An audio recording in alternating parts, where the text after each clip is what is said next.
So today's topic is looking at quadratic equations. So the quadratic equations that we've got here, we can identify them as being quadratic really easily because of this index. Now it's not just any index, it's always a power of 2 for a quadratic. That's how we identify a quadratic equation. So any quadratic equation that has an x to the power of 2 in it, that is going to be a quadratic equation. For your interest, a cubic equation, you could obviously guess, is going to have a cube in it. So a y equals x cubed, or a y equals x cubed plus 3, or a y equals x cubed, maybe 2x cubed, that would be a cubic equation as well. But quadratics we're looking at today, they have x to the power of 2 in them. So all of these, as you can see, whether it is multiplying by 2 and adding on another term and adding on a 4, whether it is subtracting another term, whether it has got a fraction in it down here dividing by 2, it's still all got that x to the power of 2. That is the key feature of any quadratic equation. So that's what the equations are. For some of you, today's video is going to be some revision. For some of you, it's going to be brand new. But it is essentially the same skill as drawing straight lines. The first thing we need to know, though, is what this word is, this parabola. It's a special word that we're going to continually refer to when we're talking about quadratics. So you need to know how to spell it, because I will test you. And a parabola just means that you're going to have a U shape.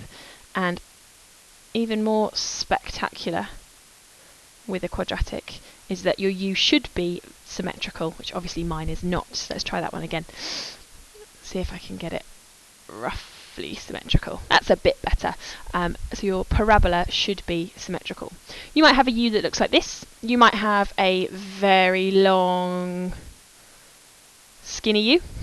You might have a really wide, flat one. Or you might even have one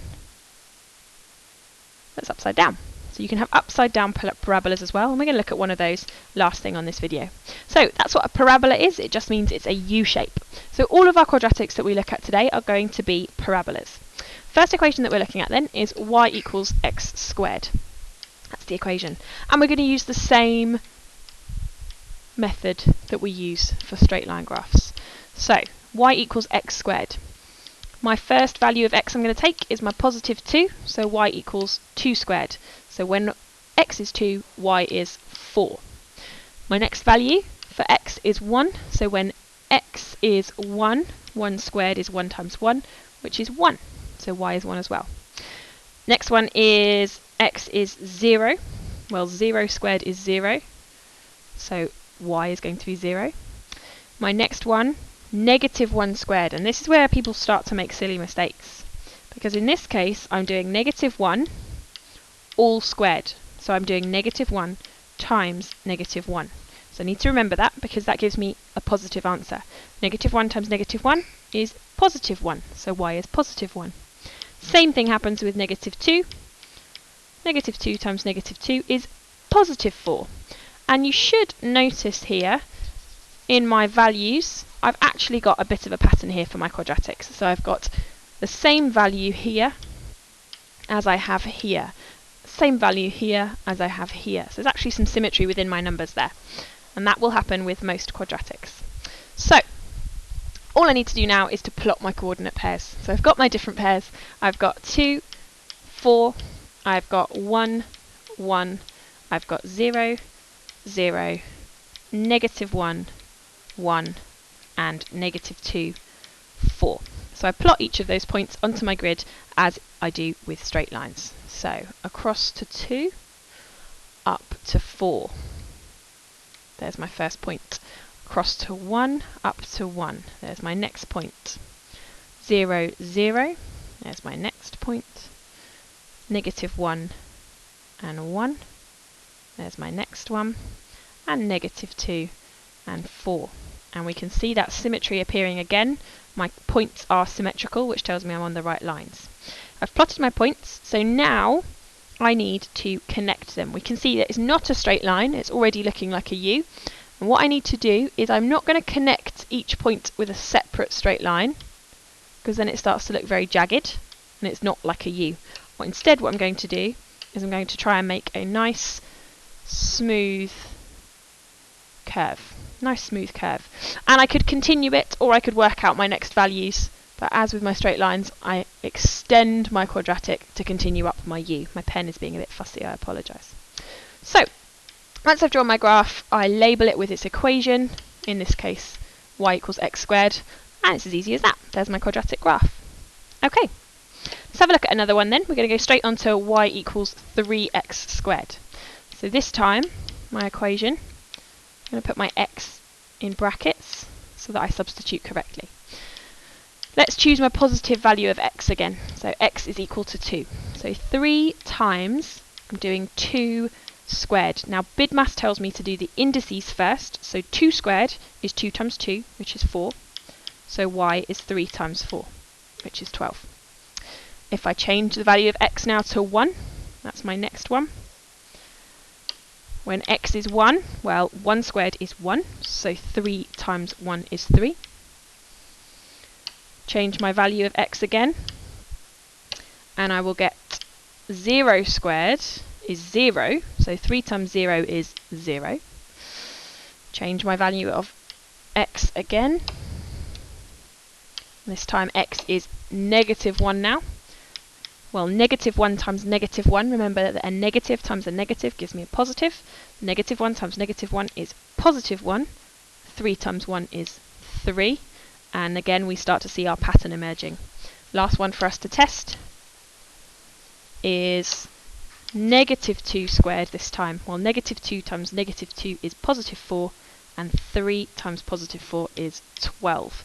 So there are all my values of y for my coordinates. Next step, hopefully you're remembering now, we are going to plot. So I'm going to go across to 2 up to 12. So it's going to be a long one. I'm going to go 1, 3. I'm going to go 0, 0. Negative 1, 3. And that symmetry starts to appear. And negative 2, 12. Oh, negative 2, 12 is there. So again, last thing for me to do is to draw myself a nice smooth curve. So through all my points and a nice smooth curve. Now actually at the bottom here, my curve isn't very good, it's quite pointy. So I want to make that a bit better, so I would rub that out and smooth out my curve so it's a nice clean U shape, a bit more like that. Okay, your turn to have a go then. Nice and easy, exactly the same as straight lines, except this time we're making parabolas, those U shapes. So have a go with the equation of y equals x squared plus 4. You've got space on your sheet to have a go at this one. So pause your video, have a look, and then you can begin it. Pause your video now. Okay, so hopefully you should have drawn your graph of y equals x squared plus 4 now. So grab your green pen so that you can mark it. A couple of things for you to check then. The first of which is your table of values. So you've got your x and y values. Hopefully you've got 8, 5, 4, 5, 8. So please check those and correct them. If you are correcting it, I would like you to show me how you get to the correct answer, please. So show me your substitution on your worksheet. Then we're going to plot them. So we're going to get 2, 8. There's my first point.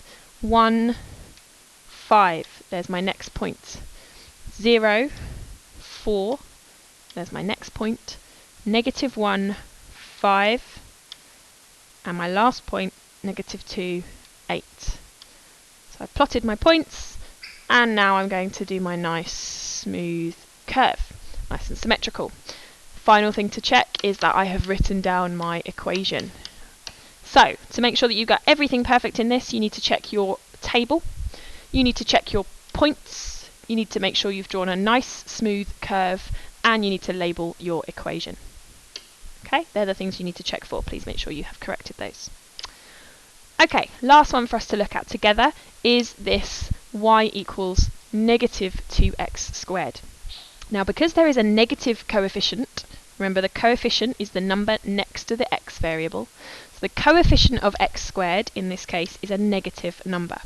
Because it is a negative number, it's going to give us a slightly different shape, and we'll see what that's going to turn out like.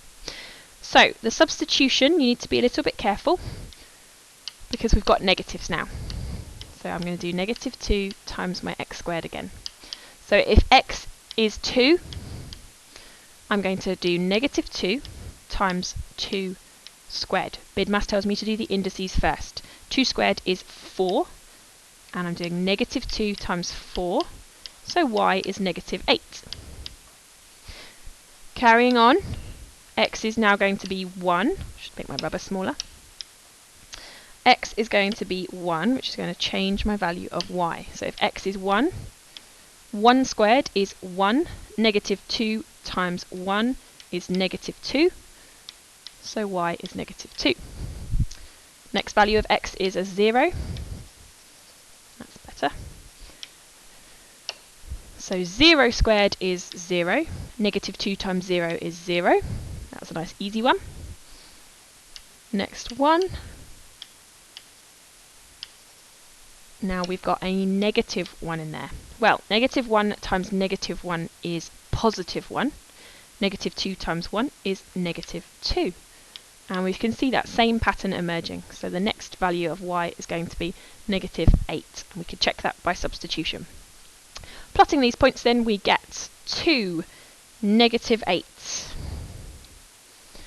1, negative 2. 0, 0.